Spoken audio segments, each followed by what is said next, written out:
Oh, that's recording. Ah, well, it'll work. It's a shoe battle anyway, so we'll just leave that in.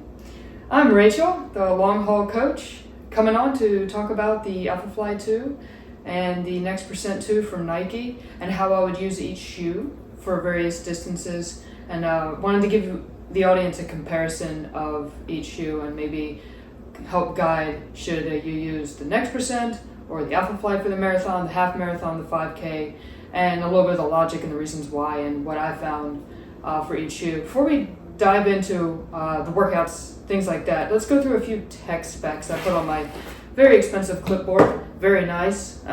Subscribe so I can buy a bigger one. So the orange shoe, my favorite only available color, is 7.9 ounces in a men's size 9. That's 224 grams, so take off about an ounce for a size women 8, and that's what you'll have for the women's size. 8 millimeter drop from heel to toe, 8 millimeters down. And it has the Zoom X foam, it has the Atom Knit upper 2, it has the integrated tongue, so the tongue does not want to be separated from the shoe. No, separation anxiety is hardcore 100% for the entire shoe. And that would be the main features for the Alphafly 2. How I'd use the shoes, longer distance, I put top 3 here. If I raced a 50K, haven't, probably won't. 50K, marathon, half marathon. And then just to switch gears for the tech specs on the Next Percent 2. Lighter, more nimble, svelte. Oh, numbers. 6.9 ounces for the men's size 9. Take off once again about an ounce. It's about 6.1 ounces for the women's size 8. Again, heel to toe, you got that 8 millimeter drop. You got the Zoom X foam. And you have the distinctive offset lacing that the Next Percent 1 and 2 have been known for. The engineered mesh versus the Atom Knit upper has a non-integrated tongue, means the tongue is totally cool being by itself, has no separation anxiety issues. Therefore, the tongue is independent of the rest of the shoe. I would use the shoe anywhere from the 5K to the marathon. It's a pretty versatile shoe, so I'm going to put down my expensive clipboard and let's get into a little bit of the reasons why for each shoe. My experience is definitely more developed, you could say, with this shoe. I've run in the Next Percent since it came out as version 1 in the Chicago Marathon 2019. That's the first time I used the shoe, and I only raced that off of an 8-mile fartlek. It was a 3, 2, and 1 minute fartlek, and then bam, marathon. It's fine, no problems, no shortcomings. So that's what I did.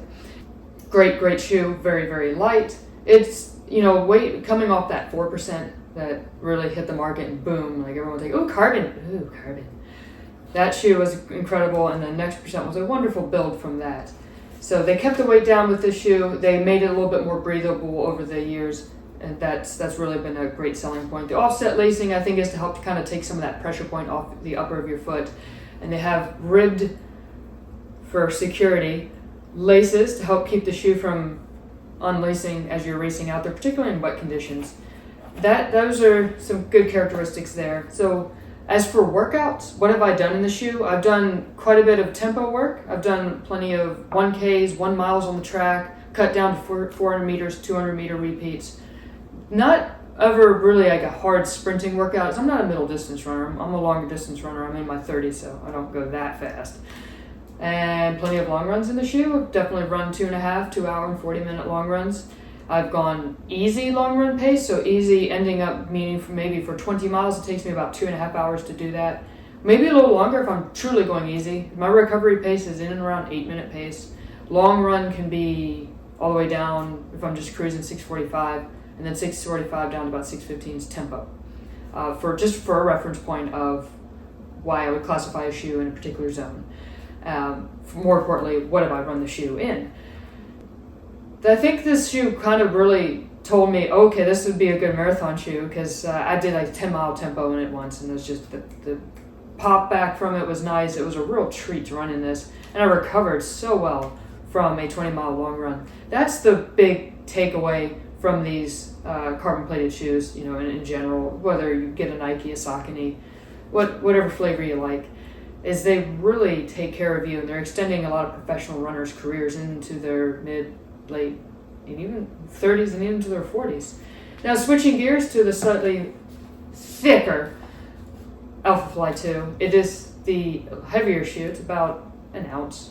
What have I done in the shoe? Not quite as much as the Next Percent, but I have taken it on a long run. I did some tempo. I've done one track workout in it and one steady state long run. The track workout didn't go so well in the shoe, and I don't hold that against the shoe. It's a bigger, thicker shoe, and the pod was just bouncing off that track, weird for me. So it was almost to the point that if I was trying to aggressively get after 200s or 300s, I think I would almost hurt myself trying to do that a lot. And I don't know if that would go away a little bit if you're a heavier, bigger runner. Maybe that would not be of a big deal. I mean, for reference, I'm about 120 pounds. And so the shoe is going to have some different characteristics for me versus somebody who's 100 pounds or 200 pounds. So just bear that in mind. Now, this shoe, where does it shine despite its ounce heavier and slightly clunkiness, is the marathon.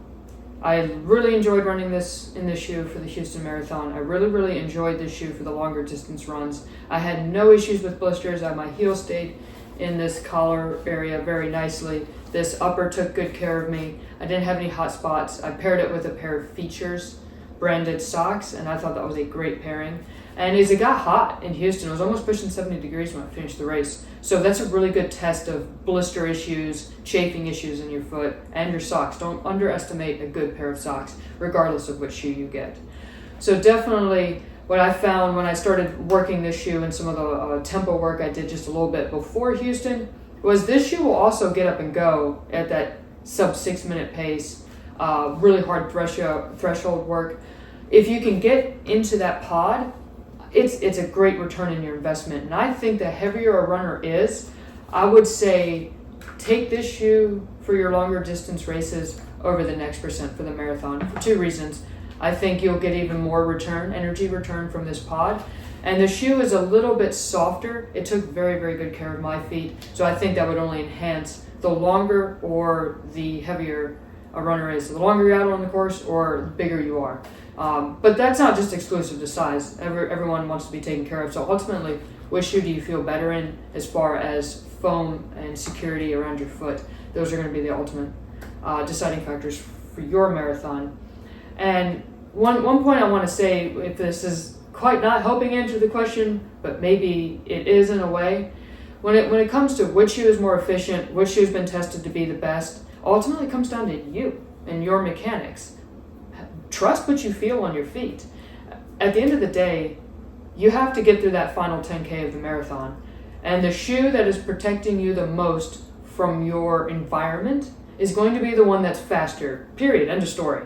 So for Houston, for a reference, that race had all concrete. It was all 26.2 miles is on very firm concrete. So it's imperative that one protect their feet from that kind of surface. So if you're not really wearing a well-cushioned shoe, you're gonna start feeling that in your bones. I don't care who you are. I don't care if it's 2.5 hours, 5 hours. You're gonna feel it a little bit. Now, as if you're running on asphalt, slightly rough asphalt or slightly slick asphalt, and you really kind of enjoy both shoes, I'd say go ahead and take this shoe out. The nimbleness of this shoe is going to get you over any rocky terrain, and it's going to give you just a little bit more stability in a way than this shoe would. For comparison, the Indy Monumental Marathon in Indianapolis in November is a great example of one half six or the other with the shoes. I like the protection of the Alphafly. I prefer it for my long races, marathon and such. But that shoe, that course had a bit of roughness to it and had some asphalt, and then you had some kind of slick corners if it's wet out there. So the Next Percent might be a better option there. So that again, that just comes down to what race you're going to be in. As far as dissipating heat through the upper, which shoe is breathable, perfect. Both of them are great. I have no issues. Each shoe have now gone through heat, humidity, and in cold weather. I think they ventilate heat fairly equally. I wouldn't worry about that. As far as how they each roll, their gait cycles, coming up on 2 and 3 year toe off, both are great options. One is probably more seamless through its transition in the, so to speak, heel to forefoot area.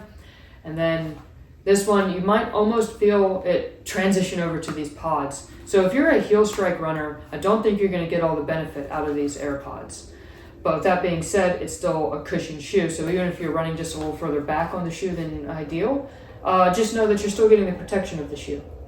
So that's kind of what I wanted to do, is just to compare the two.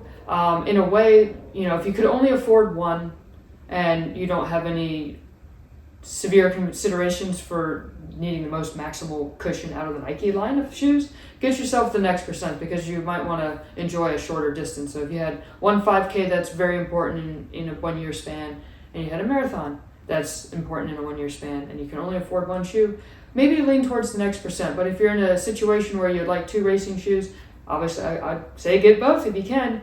But if the faster stuff is not important to you, and you really are looking to hone in on your marathon specific shoe, give the Alphafly a run. I think it's a great shoe. They make good improvements, despite it being a little bit heavier than its predecessor, being an ounce heavier than the next percent. It really makes up for that in the comfort and its energy return out of those AirPods.